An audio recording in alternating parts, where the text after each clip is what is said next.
For the final of our reviews of neutral studies, we're going to go to a more recent one by McMahon and Kennedy in 2023. And they looked at metabolic and performance responses of palm cooling. So their objective was to re-evaluate palm cooling's acute effects on resistance exercise using refined methods to measure muscle activation, EMG.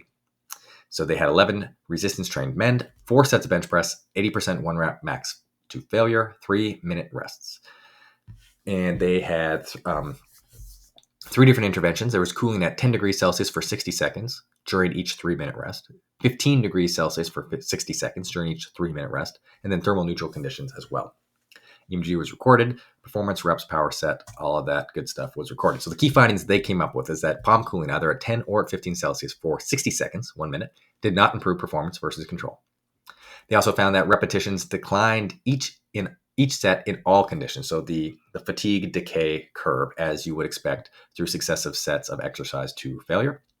EMG amplitude and frequency measures similarly showed no enhancement with cooling. So essentially, they concluded that cooling made no detectable difference in this acute heavy bench press protocol.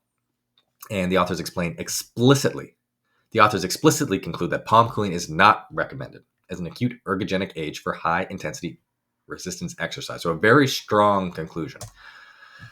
Let's look at the data. So they have 4 sets, palm cooling. You see they start off with 8.5, 9, depending, and then drop your way down to 4 or 5 sets. So on average, participants are doing 25 reps total for the entire exercise over 4 sets.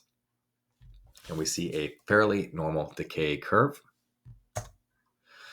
They conclude that interset palm cooling does not boost, or at least did not boost, immediate performance or alter neuromuscular response in trained men, claiming that benefits or claims of palm cooling's benefits may be overstated. All right, well, let's take a critical look into this. So first of all, their null result, their neutral result is valuable because it shows that palm cooling does not promise ergogenic effect in all conditions. So that's important. Under these conditions, it did not show an ergogenic effect. However, as seen with other neutral studies, this study is poorly designed to validate the efficacy of palm cooling in exercise capacity. And let's go through why. First of all, there was really no opportunity for participants to reach a state of heat stress. First of all experimental trials were carried out in laboratory conditions at 19 degrees Celsius. That would be considered cool, a chilled air-conditioned room. So there was no thermally demanding environmental conditions, which is highly relevant to heat stress fatigue. So that's point 1. Secondly, there was a very short warm-up protocol. Participants completed just 10 reps of bench press, 5 at 50% one rep max, just 4 at 70%, and then just 1 at 80%. Only 10 total reps. Following that, they got a 3-minute rest period after just 10 total reps at low volume or at low weight. 3-minute rest. Then they did 2 sets of maximal voluntary isometric contractions that were 4 seconds each. And they had 2 minutes in between.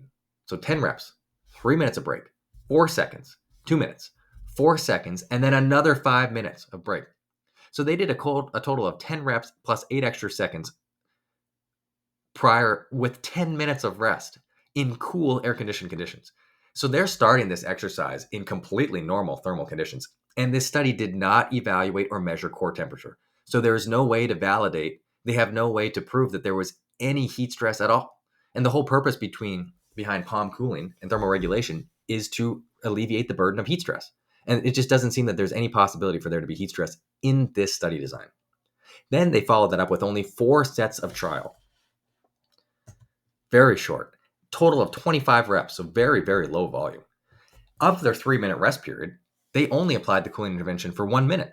So there was actually very little cooling applied relative to the rest period.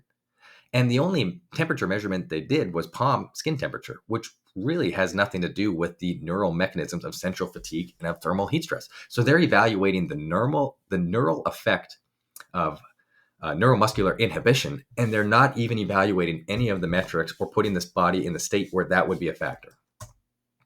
So the conclusion from this interpretation is that this study actually validates the theory of thermoregulation and palm cooling and the zero-width law of physiology that this course presents.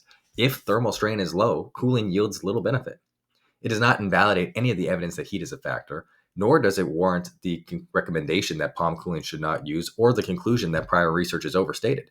It really is a poor study design that doesn't actually understand the mechanisms and the mechanics of thermoregulation. So the takeaways: do not expect any cooling device or glove or tool to automatically or instantly let you bench more weight, in a singular set in a cool gym. It is not a universal performance enhancer. It is not steroids. It's not a magic tool. It is context dependent, and it must be implemented properly to receive those benefits.